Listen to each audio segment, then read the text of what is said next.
teman-temanku semua, mau mendengarkan saya bertutur tentang kitab suci tidak? Tetapi sebelum itu saya mau memperkenalkan diri saya terlebih dahulu. Perkenalkan, nama saya Maria Selviana, perwakilan dari Misdinar Santo Tarsisius, Paroki Santo Petrus dan Paulus Sekadau. Diam sebentar ya, saya mau bertutur kitab suci ini. Tutur kitab suci yang akan saya bawakan kali ini berjudul Perumpamaan tentang Pengampunan, yang diambil dari Injil Matius bab 18 ayat 21 sampai dengan 35. Ada seorang murid Yesus yang bernama Petrus sedang termenung seorang diri. Di dalam renungannya itu, dia berpikir, apakah aku harus mengampuni mereka yang bersalah kepadaku? Terus, sampai berapa kali aku harus mengampuni mereka? Dan bagaimana caraku mengampuni mereka? Karena tidak bisa berpikir seorang diri, Petrus pun berkata di dalam hatinya, lebih baik kutanyakan saja langsung kepada Tuhan Yesus. Kemudian datanglah Petrus dan berkata kepada Yesus, "Tuh, sampai berapa kali saya harus mengampuni mereka yang bersalah kepada saya?" Mendengar pertanyaan Petrus, Yesus pun terdiam sejenak. Petrus, kesini, duduklah di sini. Saya akan menyampaikan perumpamaan ini kepada kamu. Kemudian Petrus pun duduk di tempat yang sudah dipersiapkan oleh Yesus. Dengar baik-baik ya Petrus, mengenai pertanyaanmu tadi, sampai berapa kalikah kau harus mengampuni mereka yang bersalah kepadamu? Kau bilang tadi sampai berapa? Maaf Yesus, tadi sampai 7 kali ku bilang.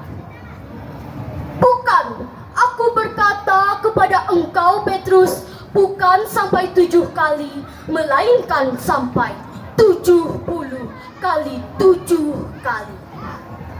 Sebab hal kerajaan sorga serumpama dengan seorang raja yang sedang mengadakan perhitungan dengan hamba-hambanya. Ketika dia memulai perhitungan itu, dihadapkanlah kepadanya seorang yang berhutang 10.000 talenta.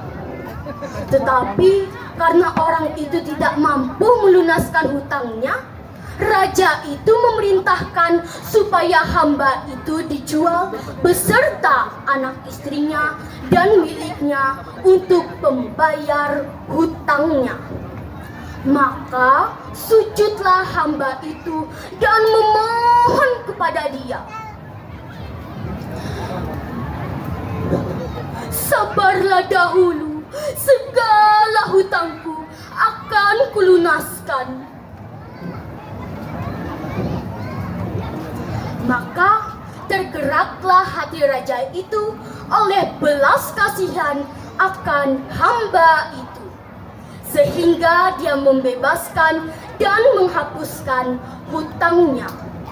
Tetapi ketika hamba itu keluar, dia bertemu dengan hamba lain yang berhutang 100 dinar kepadanya.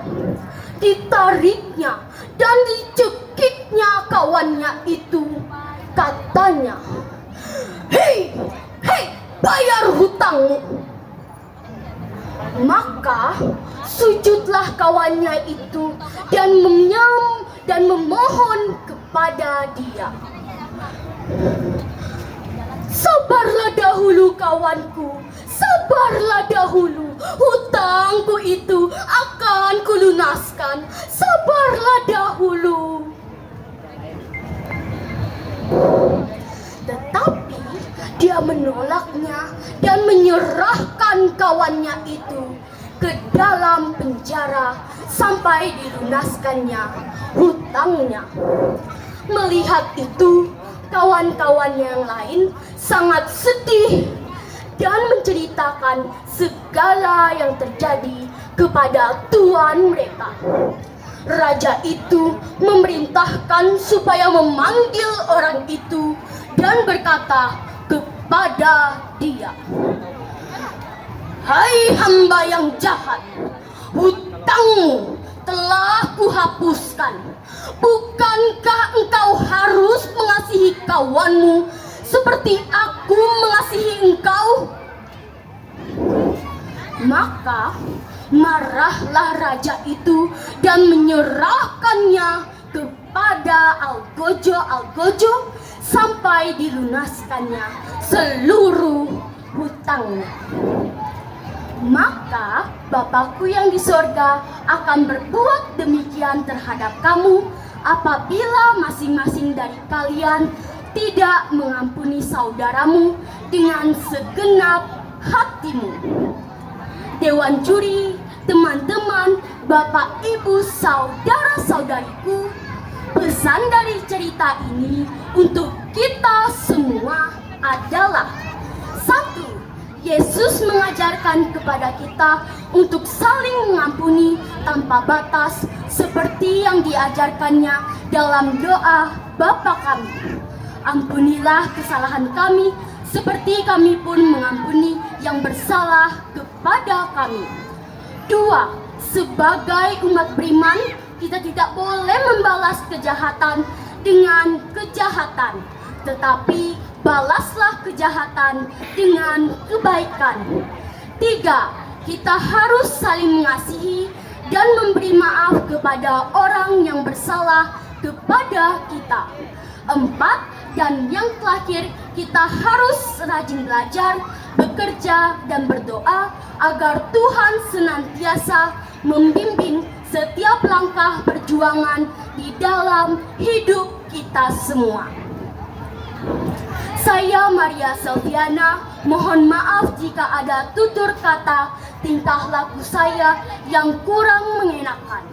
Saya Maria Selviana mengucapkan terima kasih dan pamit undur diri.